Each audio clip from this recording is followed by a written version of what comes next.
Cool. It's Sunday. It's about something like 5 p.m. And well, I haven't done much today, but I've been doing a fair amount of thinking. Also, this week it was so hectic. It was like just so much stress that I knew that would need to take a little bit of time off and not work so much on the weekend. Otherwise, like my net productivity goes down. Sometimes I worry that I don't do enough, to be honest, but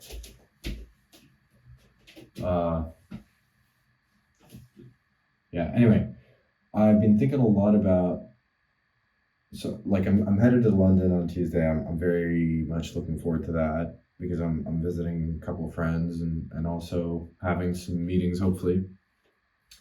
Now, I was getting my assistant to help me to schedule some meetings and stuff like that, but I realized basically some of the projects at the moment are having some issues, and I have to go back to that question of like, if I could do no new marketing, could I sleep easy at night knowing all of my customers are going to stay with me forever? And I think right now, because there are a couple hiccups, and I think the answer to that question is still yes, but I'm not as like it's like this last week didn't make me more confident in that. And so I want to double down on that before going to market stuff. I was also thinking a lot about, like, I think previously I said, you got to make your product really, really good before you start marketing. And there are people who say sales-led growth is the way to go. Sales is the number one focus. And I said, basically, like, you have to focus on your product before you do sales. And I 100% still stand with that. I think I wanted to like append a little thing to that, but I've been really reflecting on that book, From Impossible to what is it? I can't remember. I talked about the book the other day. Impossible to Inevitable. That's what it's called. It's such a good book. And like the way he puts it is you got to nail a niche before you go marketing. And I think that's really like the pinpoint of what I mean by making a product good. It's like you got to make something that's really good, and nailing a niche is a hell of a lot easier than trying to make your product good and really make 50 different products if you're doing like a service where you do very customized solutions. Now, I think that there's a key differentiation there, which is you can still scale an agency, but you have to configure things rather than customize. There's a difference between configuration and customization. And I realize, like, I work a lot in the customized kind of side, but I'm moving toward configuration and doubling down on where we've provided the most value, the projects that have been the best kind of outcomes on both sides. So both in terms of profitability and in terms of like client satisfaction and value we provide for them. And there's two parts to this question, to answering this question of like, how can I make sure my clients are all super happy and I can survive with no marketing? It's firstly, obviously, you got to do a really good job, but secondly, also find good clients, right? Find the right kind of people. And I think, yeah, I just want to double down a little bit on how I can get better at staying on top of things with clients, but also I'm wary of falling into the trap of, if I spend all of my time focused on client fulfillment, like I did basically this last week, because there was this development bottleneck and it was a big issue. And right now, like, the team is really small. It's a really tight team, and that has its benefits, but also its drawbacks, obviously. Like, I cannot get so caught up in the development process because I was basically locked in fulfilling on our existing deals, and that left virtually zero time for marketing and biz dev.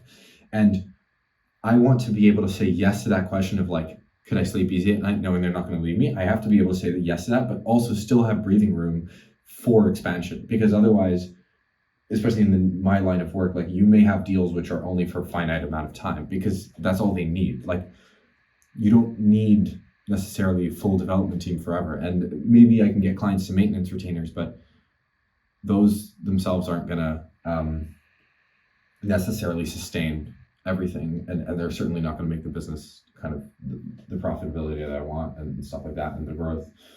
And what I was reflecting on is I have to avoid that trap of becoming so locked in fulfillment that then I basically lose track of any kind of biz dev stuff. It's a really fine line to tread, because you also can't focus on the biz dev and just try and get new leads, but not pay enough attention to your old clients. So I'm trying to tread that fine line. That's been something I've been thinking a lot about this week. also creating more distance between myself and the customer to create. Everything is about supply and demand. Right now, if my supply is meeting my demand, it's an okay position to be in. It's a good one. It's better than having supply exceed demand, because that's when you're, essentially losing money. But I need to have demand exceeding supply. And so I need to create that illusion. And so what that means is having more space between myself and the customer. So when a customer tries to call, they have to call through somebody. They call my secretary, they call my operations manager, whatever it is. You don't have to run the biggest team, but you have to be able to create the sense that you are in high demand and your business, your work is in high demand. That I think is a really good basis to set things. And I think I've been able to do that decently well, because like if you have certain limits on how many clients you can take on, make those super explicit. I tell my clients, yeah, we can't take on infinite amount of deals. And so we are relatively particular about the deals that we take on. And I want to double down on that, double down on the fulfillment that we're doing right now. One thing, I gotta get rid of this and ahs. I've been noticing it a lot and it's really ticking me off. But one thing I've also found to be true is it's a lot harder to recuperate a client's trust that you've lost, right? It's really hard to turn a disastrous project into a flourishing one. It's a lot of work to bounce back. The same way that in stocks, if you lose half your money, you now have to make 200% to make it back. So it's like, I don't know the term for this. I have no idea, but there's a disproportional relationship where if you lose, it costs you a lot more than trying to gain more. I don't think that sentence made a whole lot of sense, but maybe if you get my thinking, you can follow along. And that has me thinking about not only how can I make sure I can still try and do the best for these clients that I have, but for the ones that come next, make sure we don't get to this point. And when I say this point, it's like certain things are delayed for these two projects. There's one project where I communicated a requirement to somebody on my team. That requirement wasn't fulfilled in the way that I thought I had expressed it. That then means that now things aren't done. It's a Sunday. Things were meant to be wrapped up by like Friday. I'm going to wrap it up as is. And the thing is, we don't even have time to put in the extra work to fulfill that extra requirement that wasn't quite done in the way that it was meant to, because we're so behind on other stuff. Now, I have a relationship. I have brownie points. We've made a lot of exemptions and we've gone an extra mile for this client. And so I think that'll buy us out of this kind of situation. That's why we deposit that goodwill in the bank with every single client we have. But it is definitely posing a little bit of a challenge. And I didn't want to reach that point. And I genuinely feel really disappointed in myself for not having been able to do better. And that this is a really personal failure that I feel very strongly about. I mean, I fail all the time. I fail every day. Learning from those failures is what is obviously what gets you to improve. But I think this was a failure that is perhaps a little bit more disappointing than the other ones. Just one that I thought I had doubled down on a little bit better, and I just haven't done enough, so I have to do better next time. There's another client which has expressed confusion about the deliverables, and it's because they've been a particularly difficult client. You're bound to get these, especially in the development space. Like, they wanted some deliverables, and then they changed their mind, and then they expanded the scope, and now they want all these extra add-ons. And I don't think that's been our responsibility. I think we've done the best we can. But I'm leading with that the best I can. I think that one, it's not going super, it's, as far as bad situations go, we're doing the best. And I think really we've in this case, I don't think it's something that we could have done expressly better. I think in a better situation, we would have fired these clients. If we had other clients, so it comes back to that thing of demand exceeding supply. Realistically, this is not the kind of client we want to work with. We're taking on the project because it gives us money that we can then spend to market, to find those ideal clients, and gives us that runway and that breathing room to focus on fine-tuning things until we find where we really click, add the most value, and can move to that configuration of one specific thing that we solve, rather than like lots of different things. These guys, I think, I think in some ways they are being unreasonable, but we have to work with what we have. But yeah, it's definitely been a challenging week, and I think there's a challenging week ahead.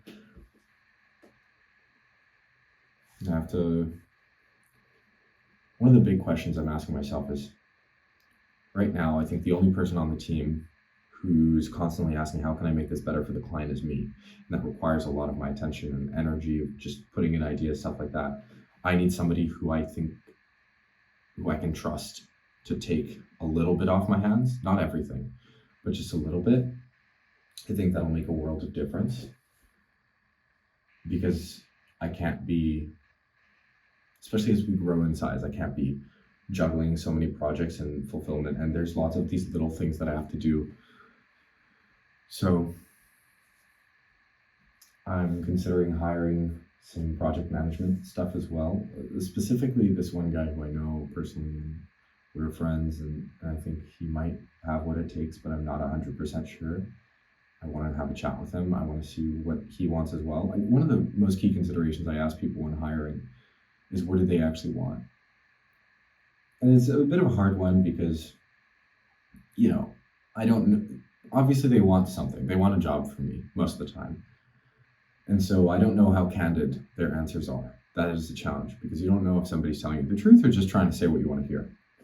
But as much as possible, I try and focus on telling people that, like, I would rather help you get the job you actually want than you tell me that the job you want is what I have open and then not be a super good fit.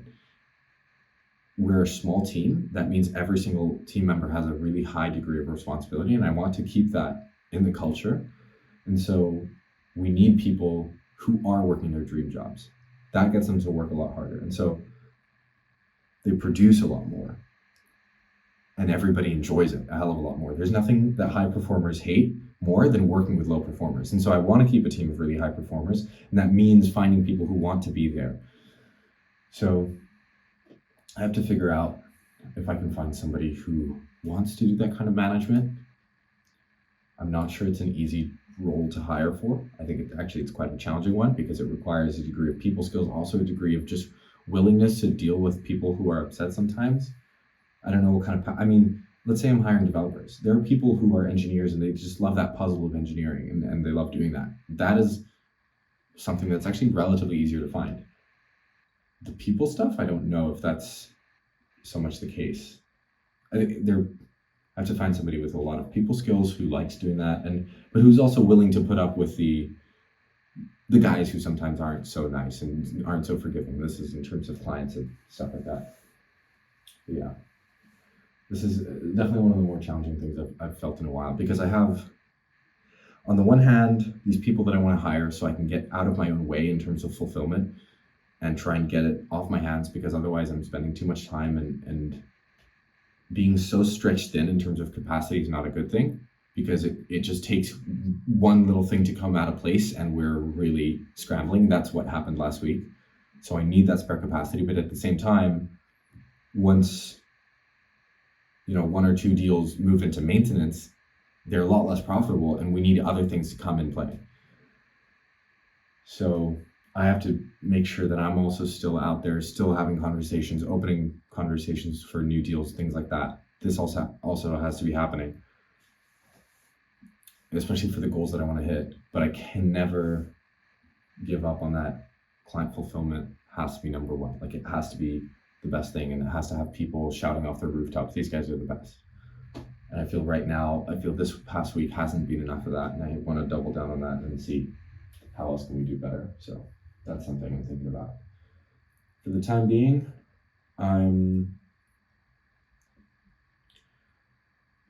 think one of the things actually I can do about that is just ask for feedback. Ask for feedback and demonstrate that you care. Take responsibility for things quickly. This is something I'm doing, but just like sharing the way I'm doing these things right now is we take a lot of responsibility for our mistakes. So anytime we can assume responsibility over something, we do it. Even if I may disagree with the client, I will take as much responsibility as we can. It's our fault, the client's right, stuff like that. Commit to working with them to make what they want.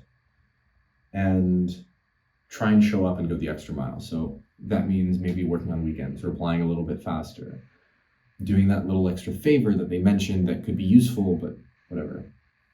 I felt I haven't had enough time to do that for everybody. That has been the challenging part, and that's what I want. I want to have time to do those little extra things and go those little extra miles, because I think they make all the difference. So, and this is not just in service, this is in any product.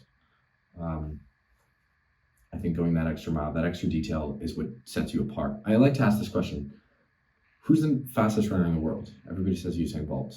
He's the guy who holds the record, right? Who's the second fastest? He's some British guy. Nobody knows his name, or very rarely. Unless you're in the world of running, you don't know his name. And that's the difference of the first place and second place, even though the second place must have run like a tenth of a second slower. So he's the second fastest runner in the world. Literally, he can beat everybody on the planet except one man, and nobody knows his name. That's the difference between being the best and being on the leaderboard. That's why those details make a difference. It's because they make you the best. It's hard to say who's exactly the best, but all I can say is those tiny details may cost you a lot of effort. They may seem small, but it makes a huge difference in the outcome. Because of there's this essay by Paul Graham, Superlinear Return, Superlinear Performance, something like that, Superlinear something. Paul Graham's essay. Go read that if you're interested in that. I think it's exceptional at demonstrating the idea I just talked about. Actually, I read it and that inspired a lot of my thinking around that. So yeah, that's why I think a lot about these little details. And unfortunately this week I'm a little bit pissed that we didn't quite do as much as I think I wanted to have done. And I don't think, honestly, we could have done much more because we were so spread thin. So that's where the part of needing extra capacity comes in. And I have to make sure we have new deals to support that extra capacity. I have run into a situation before where I was looking at dwindling cash flow and a payroll. Basically, the cash flow was dwindling because client payments were late and we had payroll, and I was looking at runway and basically saying, if that payment doesn't come through, and the thing is, clients will say they pay you, some will, some won't. And so I could never fully 100% count on that money coming in. And I was basically looking at my bank account and being like, okay, keeping this employee on could put us at risk. And also I think the guy, he wasn't performing enough, and so I had to get rid of him. But I don't want to find myself in that position where I'm kind of stressed out. And this is a big thing about growing your business. Like if you're doing, let's say 10 grand a month and maybe hire one person, it's relatively easy, right? You make very decent money, your margins are good, and it's not a lot of headache and stress. This is just a note for people who are thinking about maybe doing a business or something like that. But and a note that I'm very conscious of, like I want to scale my business, but I know that comes with a lot more stress. But I find that enjoyable. I like the strategy games. I think business is a big strategy game. I find it a lot of fun. I also just like the idea of being able to creating something that provides for more people. I'm gonna have, as of next month, 5 people on payroll. That's a really exciting idea to me, to be able to provide a kind of a living for a lot of different people, or some people it'll be part-time, whatever. But that's not for everybody. And a 10 grand a month, maybe 15 grand a month kind of lifestyle business is really, really nice and relatively low stress, because you don't have to worry about payroll if all your clients leave. Maybe you have a little bit, your expenses are relatively low. But I like the idea of going big, and I want to at least try. I think I absolutely just, yeah, there's nothing I'd rather do. I love that idea of like just building something big. So I'm down for that, but I'm very conscious of that stress that it will bring, and I'm just being a little bit more wary about the burden that I put on my cash flow, on my monthly burn, because I have messed myself up. I have tripped up on it before, so I don't want to fuck that up. So I could put the business in jeopardy. And now it's no longer like, oh, I can just run it by myself and keep it. Like I can, but I'm gonna have to fire people and go back down to zero. That's not something I want to do, because I have good people and I'm building a strong team. So I want to make sure that I can keep it that way. So yeah, balancing this act of payroll so I can get things out of the way and spend my time on the important stuff. And I'm thinking a lot about leverage. Like what are the tasks where I can gain the most leverage. I think I got to get out of the weeds in terms of actual coding. It sucks up a lot of time, a lot of mental energy. It doesn't leave that mental energy to go those little extra miles here and there. So that's a big thing. I guess that's a big focus. And then also seeing if somebody else can give me a hand on going those extra miles. And that would be a project management kind of role. Yeah. So right now, I gotta drop a deliverables list for that client that's been super confusing about stuff. They've asked for that, draw that up, a couple timelines. Then I gotta work on some programming stuff for this web app to wrap things up that was meant to be wrapped up last week. Then, yeah, I'm waiting on a couple things, one from my backend developer and one from a third-party vendor that a client is working with for the Bluetooth stuff, and then we'll be able to work on that. So, yeah. I have a bunch of other small little admin tasks, a bunch of accounting backlog that I have to deal with. A fair amount of work. Also want to record some videos, because I haven't done that in a long time. So I'll figure. Maybe I might record tomorrow. Yeah. That's the idea. That's the situation at the moment for the time being. So hopefully I'll move stuff forward. Gone to the gym already, so it's just working the rest of the night. So I'm excited about that. Just like, it's chill, peaceful. I don't have calls, just do things. I like that. Yeah, might record a little update later. I forgot to record yesterday, a bit of a pain in my ass, but I'm trying to get out of the habit of recording while I walk my dog because it's windy and it's a bit shittier, but yeah, that's it for the time being. Okay.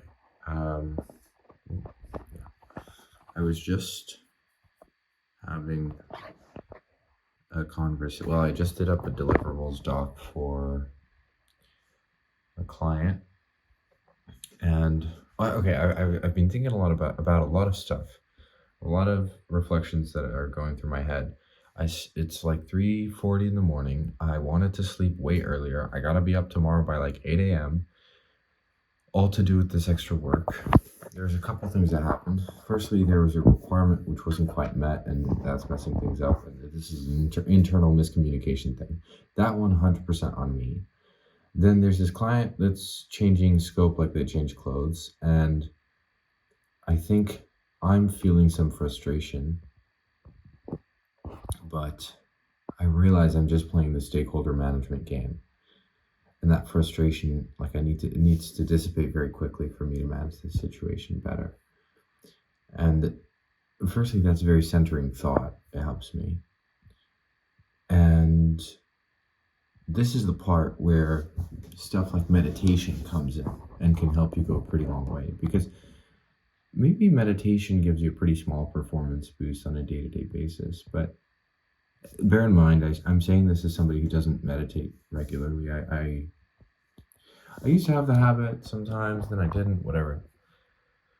But I think it's in these moments where the meditation really makes a lot of difference, because it can help you center yourself, and maybe I should take that up a little bit, because I've been sleeping a little bit less.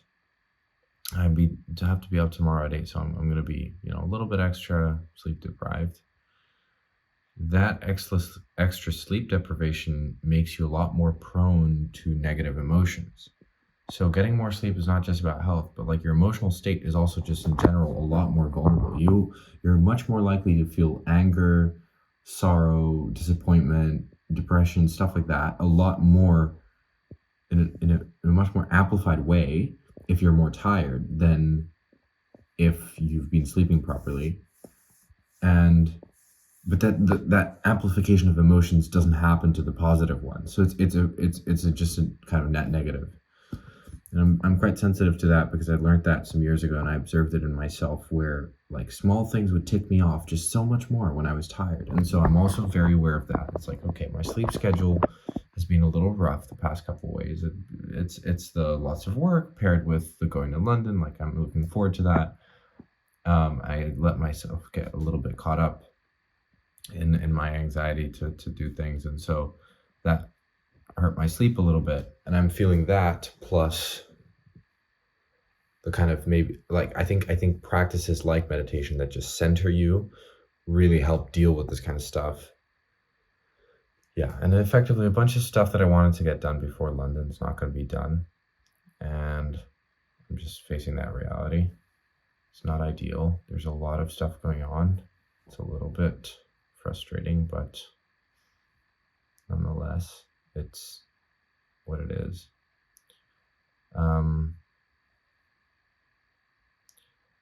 Even earlier, I was literally thinking to myself, like, are these clients worth it?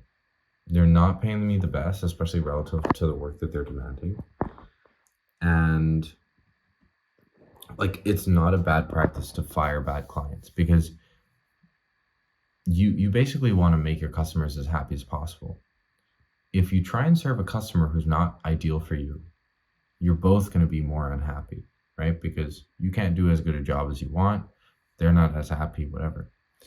So part of my thought process did go to that. But then again, I need the money. I need the cash flow to sustain growth into more of those ideal client types. This is a balancing act, I'd say, one that I'm very new to, specifically like firing or not of clients. I've never fired a client, but it is like, it is a thing. And so I'm wrestling a lot with that, because like I know these guys are, well, I don't know, maybe I'm just feeling a little bit too pessimistic because other stuff hasn't gone super well, and so it's kind of stressing me out a little bit. But I think it'll be all right if I push through. And also, I think I really desperately need to get out of the weeds in terms of development work. I think that's slowing me down a hell of a lot. It's sucking up a lot of my time. So I think I need to move relatively quickly to hire somebody. Maybe I hire two guys. Maybe I hire two guys for a month and just see how it goes. That might honestly be a pretty good possibility, because I get to test two people, get dev work off my plate, see performance. That's honestly a pretty decent idea. Like hiring two people to see their real performance. Hire your top two candidates, because what somebody shows in an interview is not necessarily what they do on the job day to day.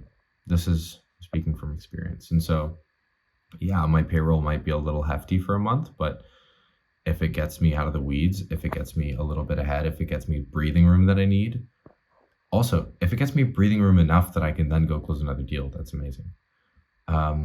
Yeah, so who knows? I might run that experiment a little bit. Instead of investing in marketing, just invest on like client fulfillment, and then doubling down on marketing just by myself. Like I don't need anything super expensive. So yeah, that's a thought that I'm gonna be juggling with. Sorry, I was just checking something. Just thinking about projects, like how can I outsource reliably? One's a data dashboard. I can definitely outsource, throw up designs, expect somebody to use a design kit. I've made basic designs. I could do that. Another one is pretty mobile specific, pretty context specific, would probably have to be me, but I can maybe get some help or not. But like, as long as I don't have more than one thing on my plate, I think it's doable. This third one, yeah, I could also get that off my plate. And then this last one, yeah, I could definitely get a lot of stuff off my plate. Only problem is I'm gonna have a lot of strain on my back end dev, but the guy's a buck horse, so I think he can handle it. It's gonna be an interesting week, but I'm keeping that in mind. I think I'm in a little bit of not a rush, but I want to hire sooner rather than later. And that's going to make a big difference, especially because there's a possibility of signing a new client. So sure, I can manage the outsourced stuff. Like, yeah, it'll be an interesting week. So we'll see how that goes. Tomorrow's Monday. I want to get up at 8 to spend more time with my developers, my team. Usually I wake up a bit later, but I need to sync as soon as possible about this one project, which I think is missing a couple of requirements, get a timeline on it. I think the focus is going to be this other one, build those things, sort out requirements with this client that's a little bit shifty. Yeah. And that'll be that. And then I'll have discussions about moving forward. Oh, the guys are probably getting back to me on Monday, and then I'll have to send a follow-up message about that second lead on like Friday. I think that's the plan. Yeah, that's it. If everything goes well, it could be really, really nice. But we'll see. I might bloat my payroll. That might be a mistake. Only one way to tell, I suppose. Anyway, these are the learnings. It's not easy. That was a really just like thought rambling of where I'm at, what I'm thinking about. I wish I could talk about client specific names. I feel like that would be a lot easier for me, even just for myself to look back on, but I can't really do that so publicly. So, or at least, especially not right now. So, I will have to just stick to the anonymous client 1, 2, 3, 4. Oh, I should probably number them. Yeah. Anyway, I'm gonna go to sleep. I really need sleep. So that's that for today. And oh yeah, tomorrow I have to make some time to record like proper videos. I was meant to do that today, but then it was like 4 a.m. and I was like, yeah, no, that's not gonna happen. So tomorrow it is.